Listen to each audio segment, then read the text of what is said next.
Hello, Instagram and Facebook family. This is Business Tips, Strategies and Tips with Lady L. I am your host, Lady L. Today we are going to dive in just a little bit more. Remember, we were doing our little consultation process, which is not little. It is a huge, huge undertaking. It is a huge endeavor. And when you can have a structure that is available for you to have as a guide to get you going, to get you started, so that you're coming out of that funk I like to call of I've got this awesome idea, but I don't know where to begin and where to get started. We just a quick review. We talked about your vision, mission, and purpose. We talked about your ideal client. We talked about your services and your products. We talked about how important it is for you to make sure that your structure is in place as far as having your business name, making sure that it's gone through all the bells and whistles and channels to make sure that it could be a legitimate business name. We talked about setting up your social media blueprint. You can just jump online, but again, this is about business strategies and tips. So you want to make sure that you have structure. The reason why businesses don't make it past the first 1 to 3 years or the 3 to 5 year window is because there's no initial structure. I can't emphasize this enough. You must have structure. If you're looking for funding, if you're looking for grant opportunities, these grantors are looking for structure. So that's why we're here. That's why Business Strategies and Tips is available to help you make sure that you have the structure that you need. So when we talk about a social media platform, we're talking about making sure that you have a plan in place, making sure that you have all of your business information up front. So you need that business address, you need that business phone number. It needs to be listed in Business 411 and Google search and the different engines that's available, your Yelp and all your different platforms where people can find you. They need to be able to have core keywords that uniquely yet clearly and concisely identify your business so that you pop up on those feeds at the very top of the list. You want to make sure that you have a structured plan as to how you're going to get on your social media channels. Who's your ideal client, your ideal audience, so that you're addressing the different platforms, because each social media platform is age specific or it's content specific. Because our baby boomers, we love our Facebook and our Instagram. Our business people are on our Instagram, your Twitters, your Snapchats, your TikToks. So you want to make sure that your ideal client and your ideal customer can find you. So, hey, have a structured plan to be on all of them, because especially if you're providing a product and a service that reaches the masses. So you want to make sure that you're doing that. We talked about taking your business a step further. If you are a type of business where you provide services, that you can lend those services to workshops and conferences. So you want to be doing podcasts, you want to be doing blogs, you want to have your program themes and your slogans, your website. I can't stress it enough how important it is to have a clear, concise, yet an attention grabbing website to make sure that it's specific to your products and services. If you're having physical products, make sure the pictures are appealing, make sure that they are clear, that they're concise in their information, how to acquire it, how to obtain it. If you have the type of website you want it where you're able to book consultations, you want to be able to have the ability for people to purchase your products online. If you are offering services, you want to make sure that you package it nicely where they can collectively buy your services. Then, when we got all of that foundational information done, now it's time to set up the legal side, making sure that you have your EIN number, that your domain and all of that is situated. You want to make sure that you're registering with the particular state or states that you're going to be doing business. We're going to talk a little bit about the other legalities of your business, especially as it connects to funding. Once you establish your business bank accounts and different foundational information, now you want to make people know from a funding perspective who you are, where you can be found. So that's why that foundational information was critically important to have that in place before you venture out into the funding world. They need to know that you are structured. So when you get your Dun and Bradstreet, that is a direct link into the funding world, making sure that you have all of that address. They're going to directly connect to your state of registration. So you got to make sure that that information is exactly the same, because that's what they're going to pick up. Okay, so now you have your DUNS number. You're good to go. You've gone through that process. And let me put this disclaimer right here, right now. Because our government and globally are going through various transitions, where it may have only taken a day to get something done or a couple of weeks to get something done. Some things may take a couple of months to acquire. That's why you have to make sure that all your foundational stuff is in place, because you don't want to go after funding, but then because you don't have a DUNS number, or you're not registered with SAMS.gov or grants.gov, or you don't have the city and state certifications, now you have to miss out on that deadline, because it's going to take you 30 to 60 days to get that information, but the deadline for the grant is in 2 weeks, or the deadline for that contract is in 2 weeks. You just missed your opportunity. So that's why it's critically important to have all of your foundation laid. You don't build a house, you don't put on the walls and the electrical system and all of that kind of thing in the house if the foundation is not sound. You know, the Bible talks about having a firm foundation when you want to build something, and counting the cost before you build it so that you're able to complete it. So, with that being said, when we look at our registrations, you've got your um, registrations with your state. We got the federal done. You have your DUNS, even though they're not directly connected anymore.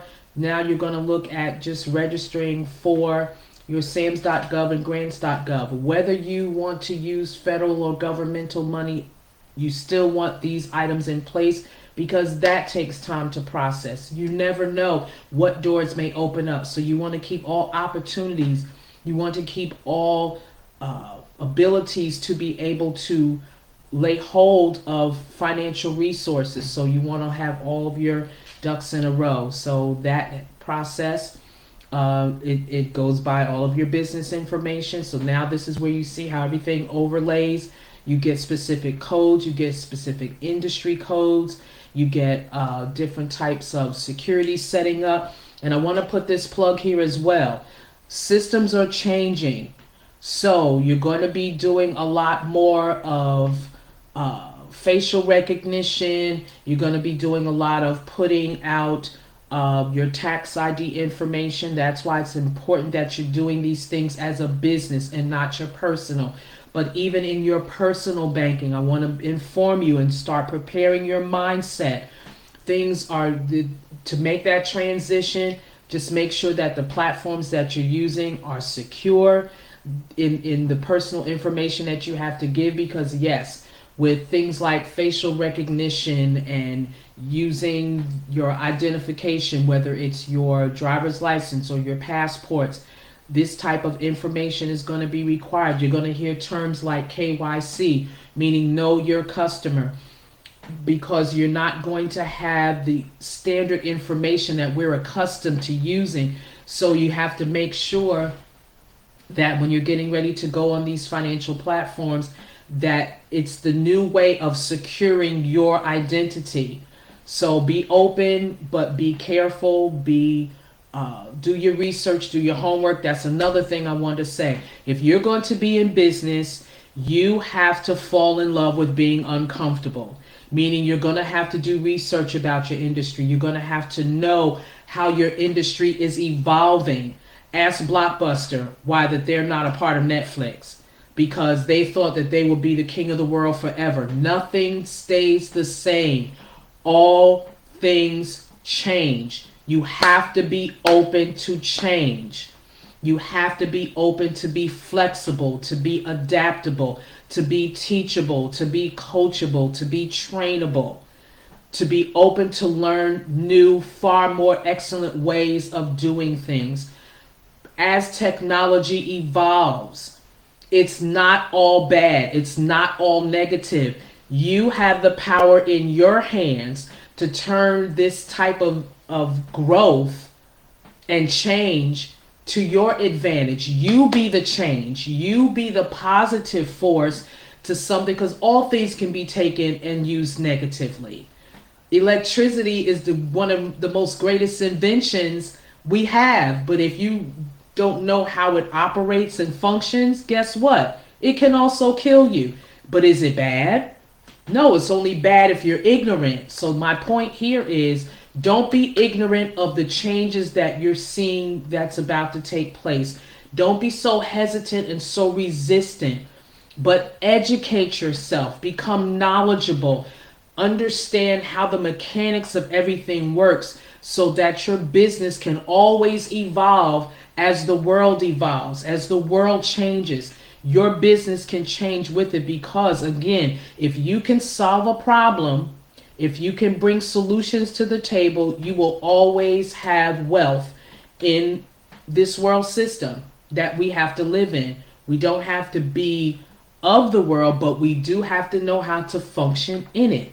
So learn the systems, learn how they operate, learn why they operate the way they do, and you will find that your business will always evolve. It doesn't have to go through the shutdowns and the reopening back up unless you're rebranding, unless you're saying, hey, new, because of this technology, we're doing ABCD.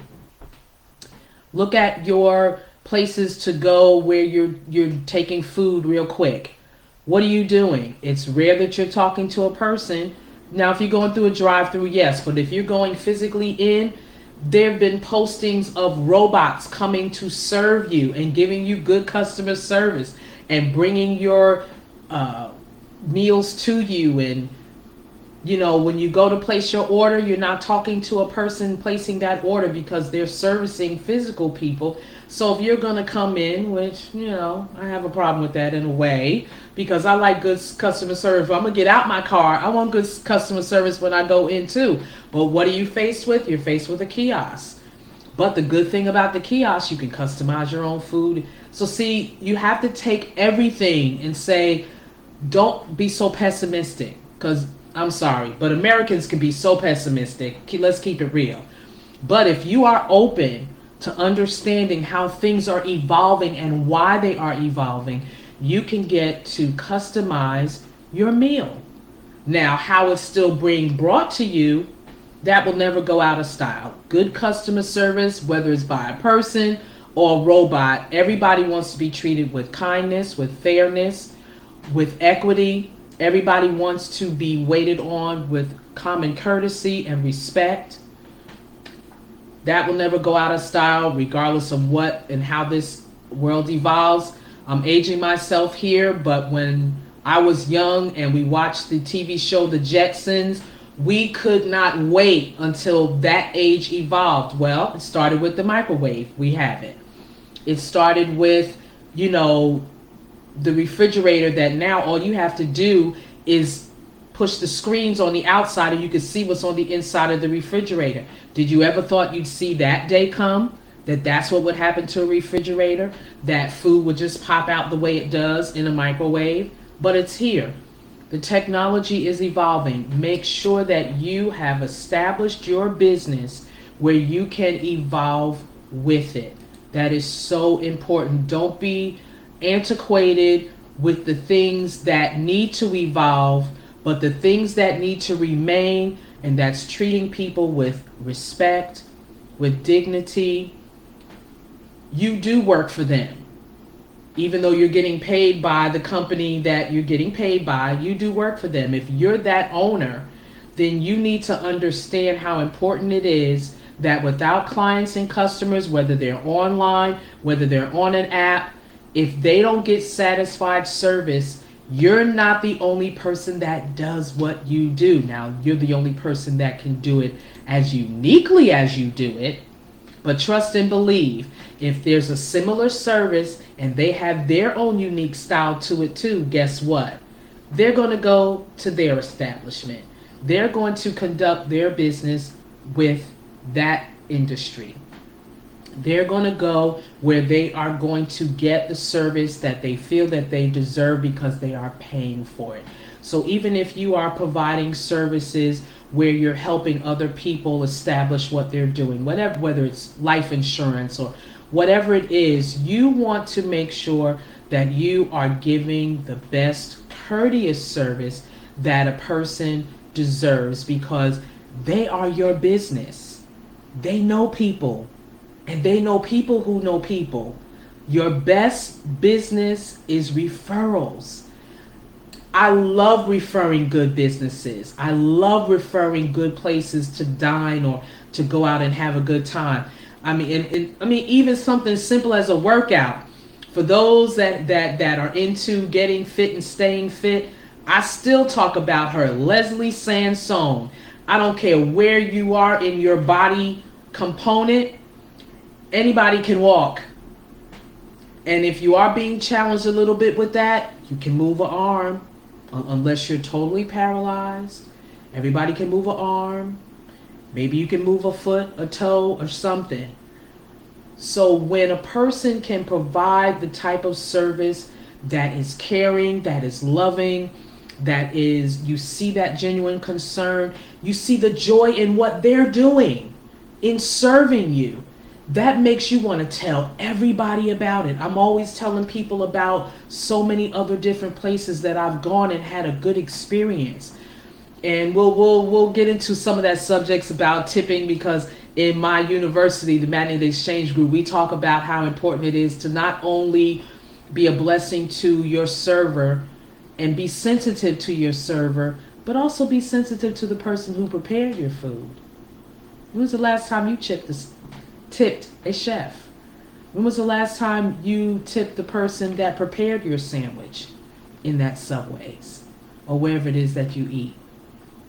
They deserve to be loved and thanked as well. And when you are a good customer, you get good service. When you are a good provider of service, you get good clients. You get better referrals. You get more people referring. And hey, give some bonuses for referrals. You know, if you're in a business and you know your business thrives off referrals, you know, you're getting that feedback. You're getting that feedback on all forms of social media. And you want to know that your service is doing what you had initially set it out to do in your vision, mission, and purpose. So ask for referrals. Is there about 4 or 5 other people that you can tell about your experience with us today? You don't have to always wait for it on social media. That's fine. That's good. But again, that personal interaction. You know, did you enjoy your meal today? Especially if you're an owner. Did you enjoy that service that we provided for you today? Is there anything else that we can provide for you? Now, is there anyone that you know that now that you've gone through this experience and you've enjoyed this experience so much, is there about 4 or 5 other people that you can tell about it? You know, let us know who they are and we'll make sure that we can be a blessing to them. But also tell them to say to us that you sent them so that the next time you come, we make sure that we extra take care of you. Whether that's marketing, like I said, marketing, insurance, or everybody needs insurance. Don't let me get on that soapbox, okay? Refer somebody to the services that you have had the experience to enjoy, and that so you can help another business. When you sow, our class talked about that this weekend. When you can sow wisdom, when you can sow caring, when you can sow whatever you want your business to receive, put it out there. You know, if you're an exercise person and you're putting together meal plans and different things that you're doing for your clients, Make sure that you ask them to share this with other people in their family. Trust me, there's obese in every family. There is some type of illness, sickness, and disease going on. And if your business can service those people, make sure that you're telling your present clients to refer to their families, to refer to friends. If you are satisfied with the results that the services that we're providing is giving to you, please feel free to share that. Don't make them feel obligated or beat them upside the head, but let them know that you have a genuine care and concern. This is your vision. This is your mission, your purpose. You're seeking out always your ideal clients. You're seeking out always your services to be received, to be used, and to be shared with the general public. The days and times are coming that whatever problems you are solving, whatever solutions you are bringing, they're going to be needed on a massive level. Think nationally, think globally with your business. That's why what we've been talking about all this week is so critically important. And you need to keep revisiting your vision, mission, and purpose, your business plans, your ideal client responses. You need to sit down and do those weekly and monthly and quarterly analysis so that if there's any balls that are dropping, you can juggle them and pick them back up and get them back into the game of what your business provides and what services that you offer to the general public. With that being said, thank you so much for joining me today for Business Strategies and Tips with Lady L. We're going to be going more into the sales side of things over the next couple of days. And next week, got some more surprises for you. So stay tuned in and watch out for my flyers, because for consultations, I'm doing a wonderful discounted sale this week. So take advantage of that. Refer someone to Success Beyond Strategies LLC, and we will make sure that you are taken care of as well. So with that being said, also visit my YouTube channel, Lady Verne, LadyVerne, all one word, and check out previous recordings. Share those recordings with your friends. Please like, subscribe, and get notifications. I'm getting my own notifications. I said, oh wow, this is exciting. You can do that too with your businesses. So let's make it happen. Let's be a blessing with our businesses. See you tomorrow, same time, same station. Have a wonderful, terrific Thursday. Bye-bye for now.